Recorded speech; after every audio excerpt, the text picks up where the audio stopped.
we have this book that I found. And all the research I did, there's a lot of books written about the prophecy of the popes that the general public is not aware of.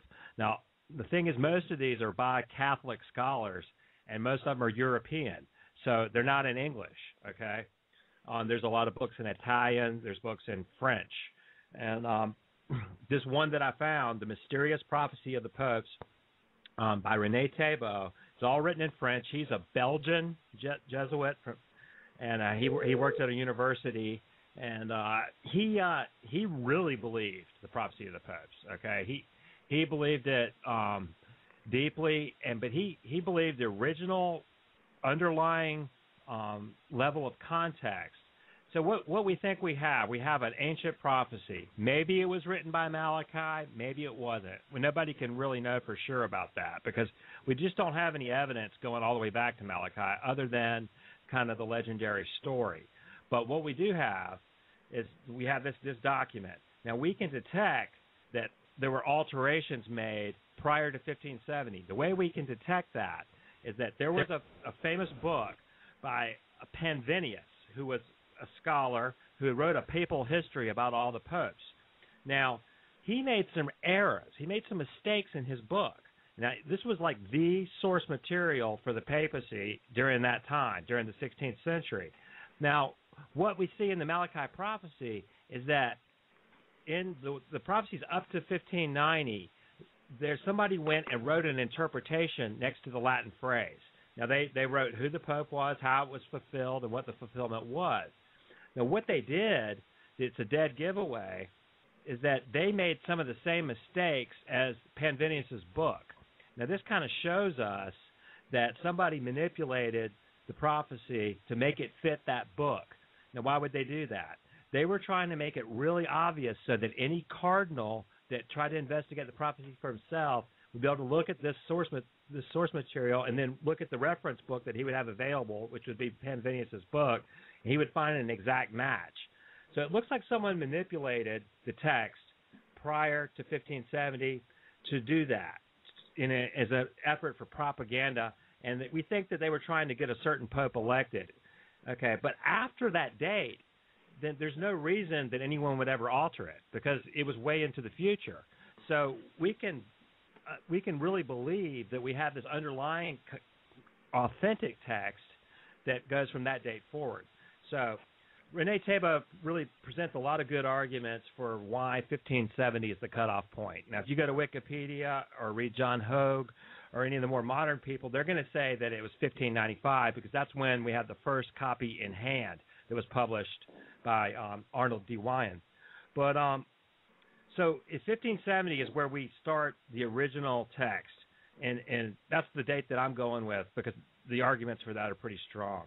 Now, what Thébault did is he figured out average papal reign up to his time in 1951 when he published this book, and it was 11 years. And what he did, all you have to do to prove that to yourself is you just take how many days the Pope was in office and divide it by the number of popes, and you get the average papal reign. Now, from 1570 to the last Pope, the 112th, you have a certain number, and so you have a calculation, and if you put 11 years for each one, where do you land? Well, René Thébault calculated it in 1951 and landed on 2012. Okay, and all the things that Tom said about 2012. You have all these weird prophecies. You have the Mayans. All the New Agers are talking about 2012. I've been skeptical about 2012 myself in the past because it just seems like all these pagans and New Agers and all this kind of stuff. I didn't really want to buy into it. But there's some reason why all these people are coming on the same thing. And then we get into this research, and it's the last thing I expected. I find that Chris, while we're waiting on Steve to get back on the line. Steve, you back with it? Okay. Yep, I'm back. Yes. Well, while we were waiting on Steve, and thank God you're back, Steve. Man, a ship needs, a captain. But we were talking about this book by René Thébault. He's a Belgian priest. His book is a meticulous analysis of the prophecy of the popes. In our book, we provide as much of his background as can be known, the fact that he was Belgian-born, when he was born, the fact that he was a Jesuit in the order in something like 1901. Later on, he was an instructor at the faculty of the University de Namur, which is founded by the Jesuit order in 1831, and so on. But this was a guy, he was an academic. He published books on theology, biblical studies in French, and several, the meaning of Christ's words was one he published, the meaning of the God-man was one. But what we look at is a book that he published. It was a codex. He was a code breaker. And he published this work just before he died. The book was published in 1951, and he died at 69 in Egenhoven, Belgium in 1952. So he died right after it was published. But what he did, and what Chris found, was that this Jesuit adopted the methodology of a Catholic mystic, as well as being a scholar and a mathematician and a code breaker. And his book makes this compelling case that the prophecy of the popes is a real prophecy regardless from what source it was inspired, demonically or divinely. And he approaches his study from this real complex, what Chris said, mathematical, cryptographical, anagrammatical, even solar activity, to show from numerous improvable possibilities that something very strange, call it supernatural if you like, something very strange was involved in the prophecy of the popes. And it either is supernaturally inspired or people inside the Vatican believe it was, and therefore have been electing popes for hundreds of years that they feel would fulfill this prophecy of the popes. And what might that indicate, therefore, for the upcoming conclave that's going to happen at any moment, according to news sources, to elect the successor to Pope Pope Benedict XVI, which on the list is Petrus Romanus, who gives rise to the Antichrist and end times prophecy. So if insiders at the Vatican believe it, if they've been selecting popes that they think can fulfill that prophecy, then what are they committed to? And if that's not the case, then the prophecy itself is very mysterious in that it has been very accurate. And what I want to tell people is I'm not just an author, and I'm also a best-selling author, but I'm a publisher. And I got to tell you, the miniature masterpiece in our new book, Petrus Romanus, The Final Pope is Here, that was written by Chris Putnam, that chapter that deals exclusively with the work by René Thibault, it's fresh, it's investigative, it's scholarly, it's well-researched, it's never been published anywhere before, and I guarantee you it's going to stun some readers, the media. It's a game changer for mythologists and other prophecy writers who are going to be taken really offside by it. The 2012 community is old news compared to what Chris has discovered. Yes? I think we need to bring in David Flynn's work, Temple at the Center of Time, too, because one of the things that is really prevalent, especially in the rocks falling out of the sky or whatever, missiles, call it what you will, is obviously Dave Flynn was given the Newton interpretation of the code that Sir Isaac Newton knew existed but was not given the time to do it. And I thought it was interesting. I talked to Mark, David's twin brother, the other day, and I said, it's interesting to me, Mark, that David was taken home to be with Jesus. He went to heaven, he died. But to me, he's as alive now as he was the last time I sat with him in his apartment or in my office, and we shared the most amazing stuff. But here's what I want to say. It is conceivable, you guys, that obviously, you've heard it, I've heard it, that the Catholic Church behind the scenes is wrangling for control of Jerusalem, okay? You know that, Tom. You've even alluded to that in some of your writings. And, Chris, I don't know how you feel about that. Oh, Chris has written his second masterpiece in our new book is on that subject. Okay, So I think we need to go there, you guys. Here's the thing, and I don't mean – we've got people that are trying to get to the bottom line. And, you know, Tom, my nickname is Bottom Line, okay? And while you're a researcher, I'm a researcher, Chris is a scholar. The point is let's bring it now up to the next step, because even one of the guys that was emailing, listening to us tonight, he said, isn't it interesting that the temple, or that's the place of where everything was, directed at Jesus to fall down. First of all, the temple in Jerusalem was God's presence. But the other thing is, it proves a better point, ladies and gentlemen, people still look to a building instead of the Savior. That's my 2 cents worth. So, Chris, would you deal with that about how this thing could work out and play? Because I think we need to bring this right into the reign of Antichrist. The false prophet gives us power into the beast, all that stuff that's going on. And basically, we're talking about Lucifer's end-time play for control of the world. So, and Tom, I don't mean to take away from Petrus Romanus, but I think it's really critical that we deal with that because, again, all of the excitement and the turning every single leaf over doesn't help the people that are still trying to follow us and really probably don't care about some of the most exciting things. They just want to know the bottom line. So what I'm trying to do is give you guys 8 hours worth of the radio time to get just to the bottom line, okay? Well, Steve, before I moved to Jerusalem, we were talking about. Am I still on? Hello? Yes. Okay. Yes, you are. The sound went out. Okay. I want to go ahead and publish this thing to my site so people can go and verify this thing with the 11-year reign. I'm going to go ahead and hit publish right now at Logos Apologia. Okay, that should be live on the internet in just a minute. Now, what this will show you is that the calculation with 11 years per pope extrapolated up to now works out perfectly, and in fact, it supports that it could happen in the next 2 or 3 months. Now, we can talk about it more later if you guys want to look at it, but what you're saying. I want to leave that, if you don't mind, Chris. Not because it's not cool and not because it's so amazing, but we've got to bring everybody up to, Petrus Romanus will be out in 6 weeks, and everybody can, or so. That's what I think you said, Tom.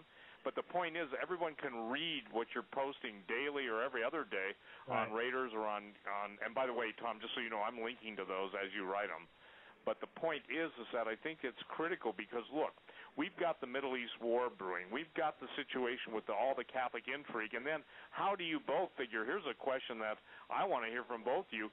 Tom, you and I did a show on the alien disclosure, okay?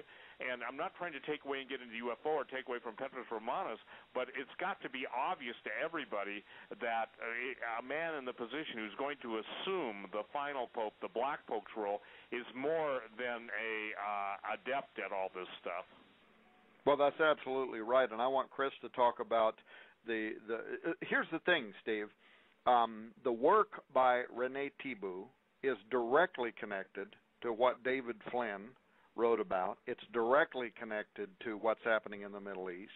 The bottom line is all of this prophecy is bits and pieces, parts to a puzzle that provide a much bigger picture that says to the Christian community, you better wake up because you are right now entering into a period of time that has been prophesied for thousands of years to unfold. This is part of the reason why both Chris and I, at times during the work on this research, stopped dead in our tracks and almost didn't publish this work because, frankly, it was that unnerving.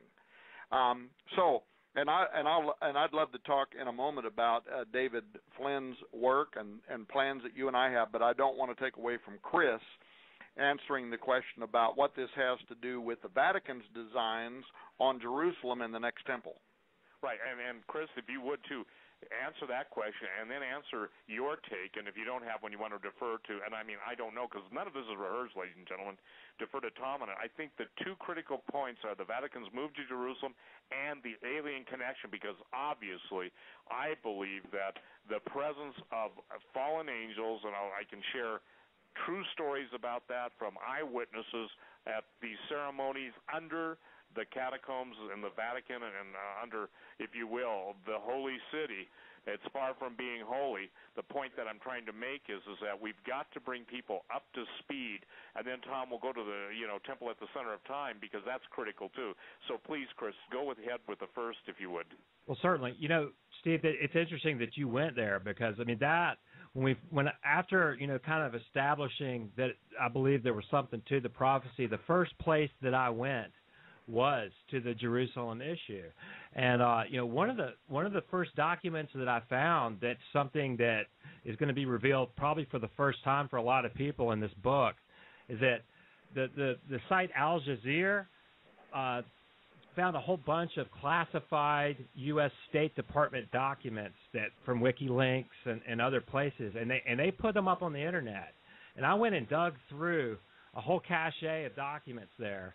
And I have a conversation that happened in the U.S. State Department between Condoleezza Rice and some representatives from the Palestinians, where they're actually talking about turning over the holy city of Jerusalem to quote unquote religious authorities, non-government people.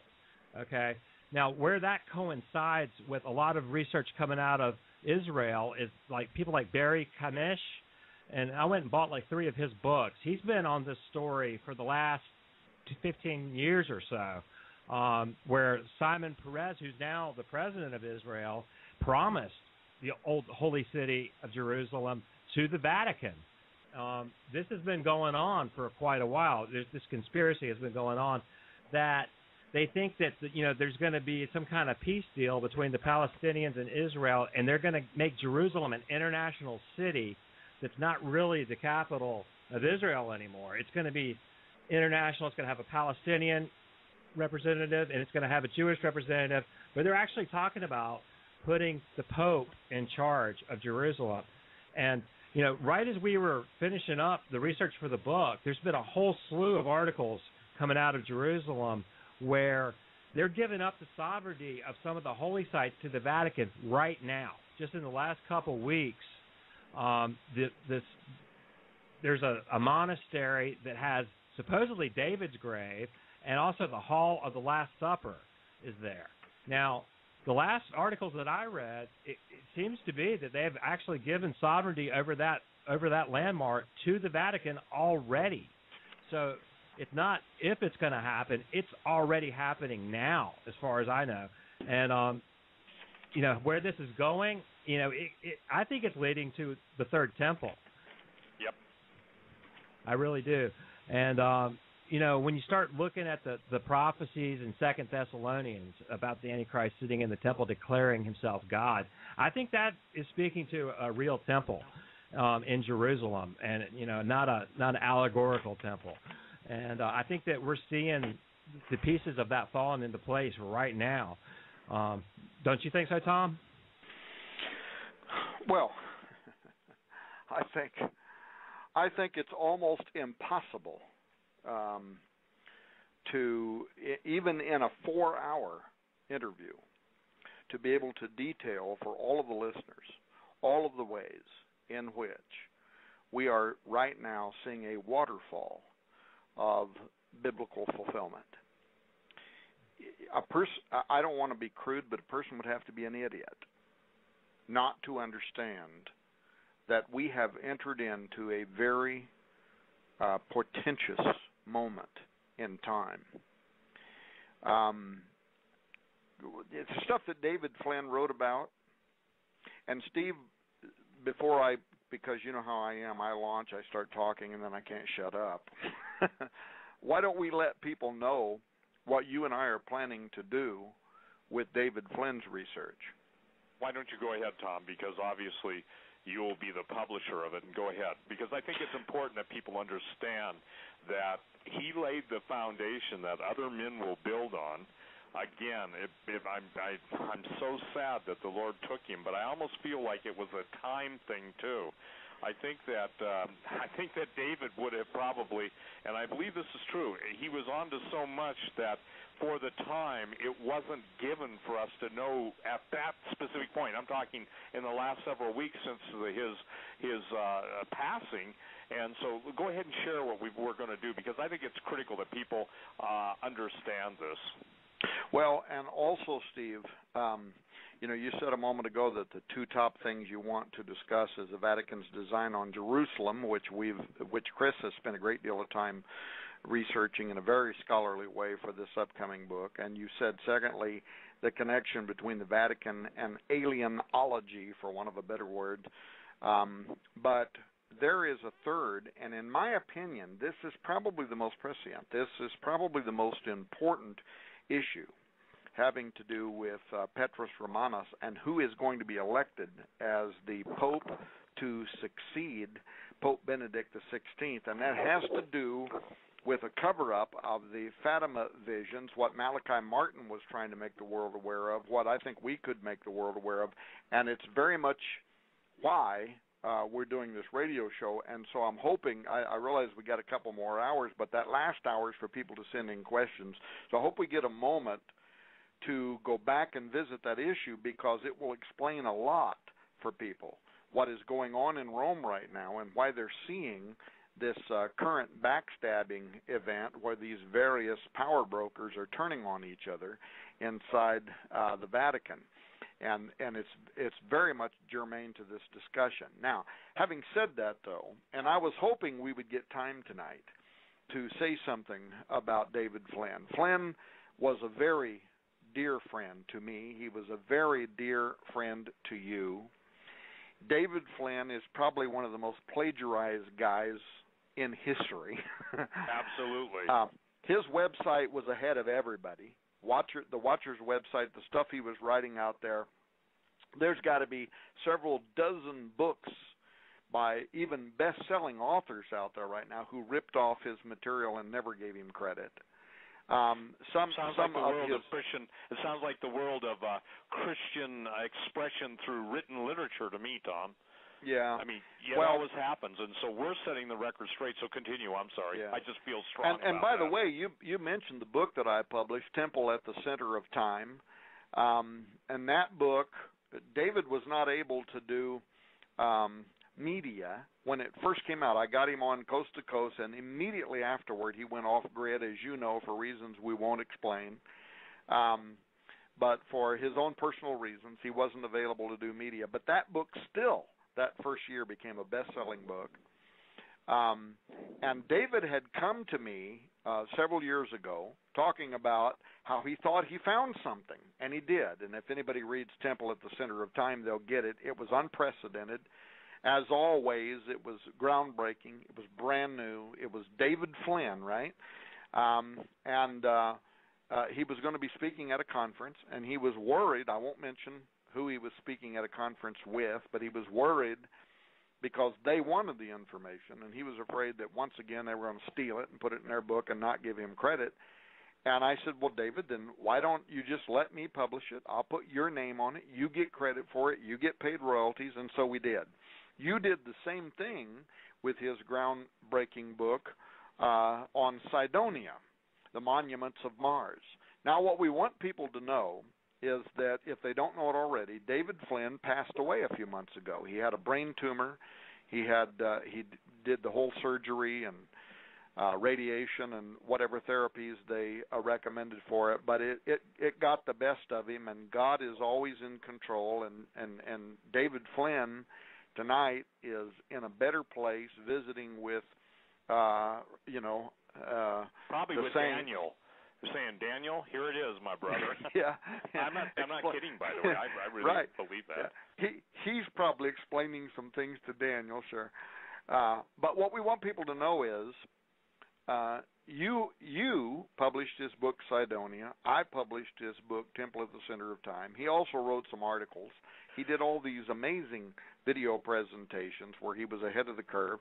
And we decided, ladies and gentlemen, that myself and Steve Quayle, we're going to publish a new book called, and this is just a working title. I don't know what the final title is going to be, but it's going to be called something like The Complete Works of David Flynn.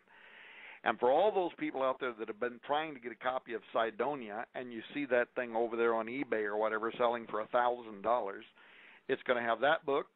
It's going to have Temple at the Center of Time. It's going to have articles that were published by David Flynn. Some of those articles where David Flynn was the guy, by the way, that came up with and it's still in a 2005 Raiders News Update article. He was the one who came up with the connection between Roswell, the UFO crash site, Mount Herman, and the year 2012, and how all of that aligns geographically, which has been ripped off by an awful lot of other people who have published it in their works as if they were the originator of it. But David Flynn published the original article. In fact, the year that he wrote that for Raiders News Update, I got it published in UFO Magazine and several other magazines, and people were just amazed that nobody before David Flynn had seen this.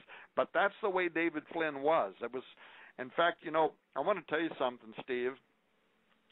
I had often said in private conversations to my wife, Nita, I said, you know, David, he sees the world in a way that nobody else does.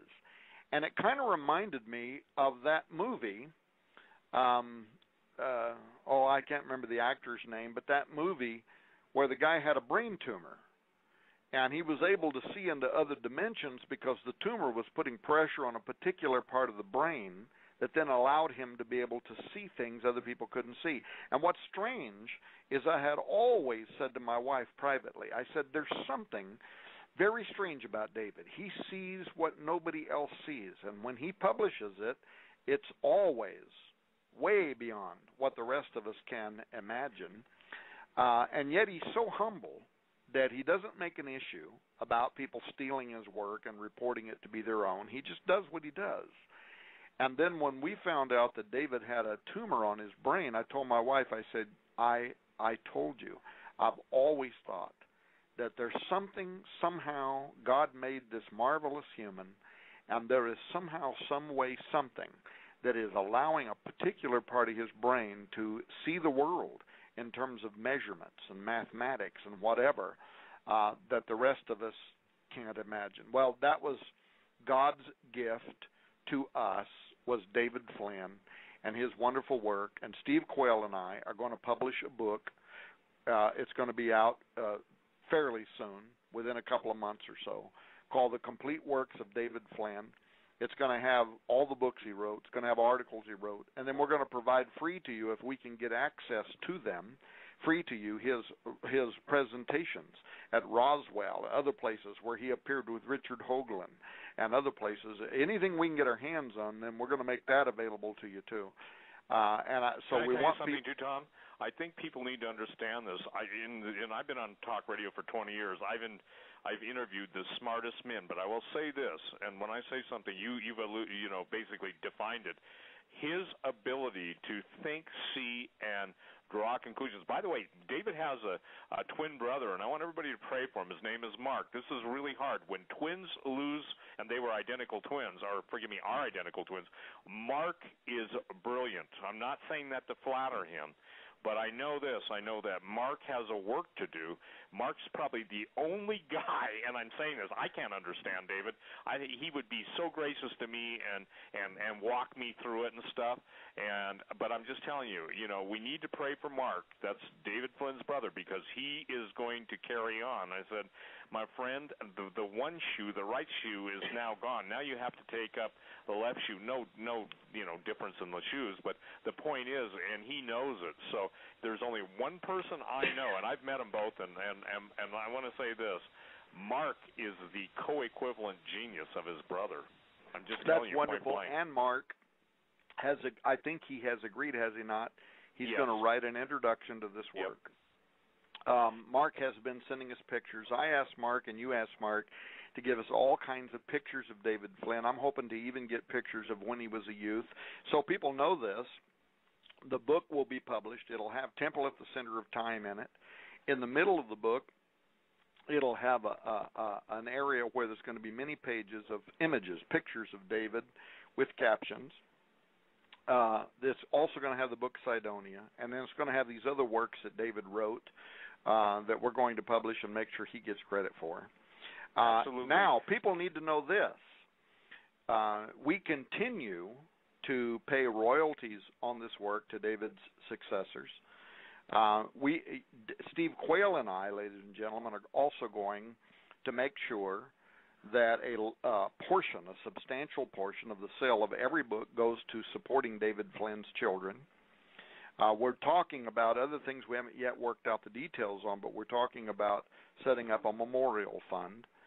And we want to do this in tandem with the family's wishes. For instance, if providing revenue from the sale of this book to his children is the family's wishes, then we're going to do that. If the family tells us they want it to go to brain cancer research, we're going to do that, whatever it is.